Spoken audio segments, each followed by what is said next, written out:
If you're a heritage learner studying your family's ancestral language, some of these issues might sound familiar. It's just awkward to speak it because I don't always feel like I'm saying it right. At home, I only spoke English when I was little. I think often we feel that as a heritage learner, it's like a massive part of your identity that you should know your heritage language. Hi, I'm Esteban, and as a Spanish teacher, I've met a lot of students in situations like this. Heritage learners face some unique challenges, but regardless of your level, you also have a unique skill set that you might be underestimating. Today, I'll share some tips that can help you confront the difficult parts of learning a language tied to your family history. I'll also talk to some real heritage learners about their language learning journeys. I know how emotional this topic can be, so let me say, this is a 100% judgment-free zone. If you're making the effort to learn a language you weren't fully taught growing up, that's something to be proud of. It isn't always easy, and some complicated feelings will probably come up, but you can succeed. So keep watching and subscribe below for more videos like this. There's no one single type of heritage learner. I used to speak a lot more growing up, and I've steadily lost it over the years. I have two heritage languages. One is Cantonese and one is Spanish. I do identify as Hispanic or Latino, and that I was never comfortable enough to speak the language if somebody wants to connect with me on the street or if I was to go abroad. Just getting people to understand this diversity of experiences can be hard, and that lack of understanding can lead to the first issue you might face. Everyone assumes you're fluent. I think when people look at me and they see like what I look like physically, they assume that I will speak Cantonese or speak Chinese. People thinking you're more skilled at a language almost seems like a compliment. But the automatic assumption that you're fluent in your heritage language can end up being a burden. Police or ambulances or stuff, they immediately look for a translator if the person they're trying to help does not speak English. And so I look like that person, so they go to me and I'm just like, sorry, I can't help.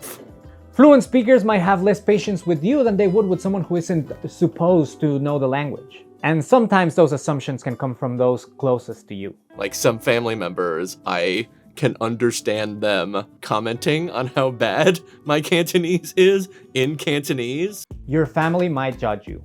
Comments for sure have been made. I do know people in my family, they asked my uncle and said like, oh, well, how come you never taught your daughters Spanish? You might have an aunt or uncle who just loves teasing you for not being fluent. Your parents or guardians might have pushed you to focus on English and not your heritage language as an assimilation tactic. For some learners, this can lead to feelings of resentment. I don't blame them, but I do wish they had put me in maybe like a Sunday type of language school or something like that. Every family is different, so I can't tell you the correct way to think about these complicated issues, but I can offer a couple tips. As frustrated as you might get at your parents for not teaching you their language, try to have some empathy. They were probably making the best decisions they could, sometimes in challenging or complicated circumstances. Resenting those decisions isn't going to help you learn the language any faster. Instead, try to take stock of any assets your family gave you. If you heard the language being spoken out loud at all, it could give you a leg up with listening comprehension. That doesn't mean it won't take work to improve your skills, but you might be surprised how quickly your ear can tune into the language once you start consistently exposing yourself to it. You might also have a head start on developing a fluid accent in your target language. And even if you didn't hear the language at all growing up, you can use any cultural connection you have to the language as an entry point to your learning.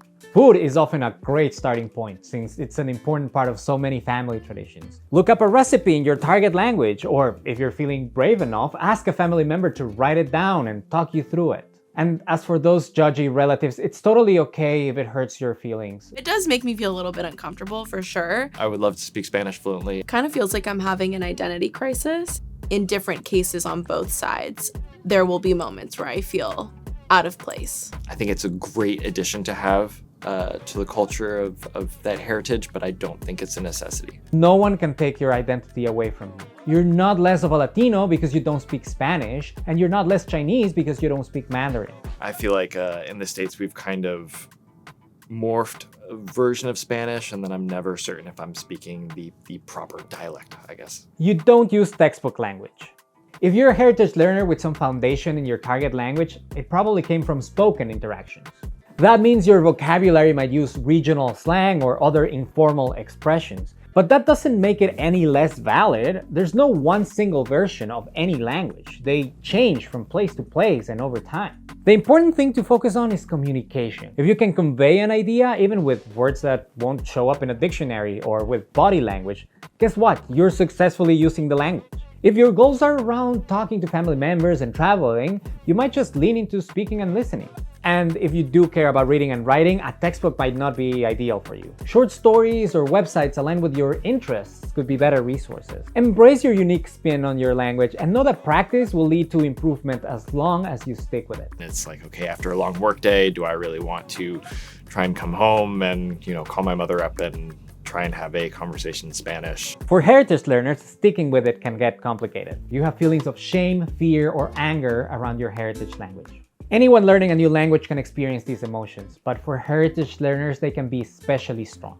I think I feel more pressure from my dad's side to be able to speak Spanish fluently. To this day, there is still a language barrier, which I do, feel bad about because I've never gotten to fully develop those relationships. People might put their own expectations on you, which can add a lot of pressure, and sometimes you might put that pressure on yourself. It's so important to push past these feelings. The only way to improve is to practice, to keep exposing yourself to your target language.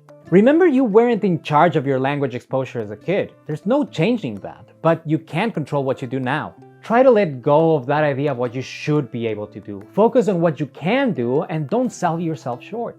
If you can introduce yourself or understand a few words here and there, you're already ahead of a lot of people. Most people can only speak one language.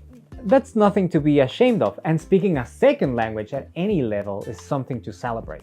I really do have the goal of being able to speak Spanish one day fluently. I know it's something that is important to my family and obviously to me, and I'm using Babbel. I think I'd probably just go to a Chinese restaurant and confidently order everything in Cantonese. I would also call my grandmother, who is still with me, just have a conversation in her native tongue. I think that would be beautiful.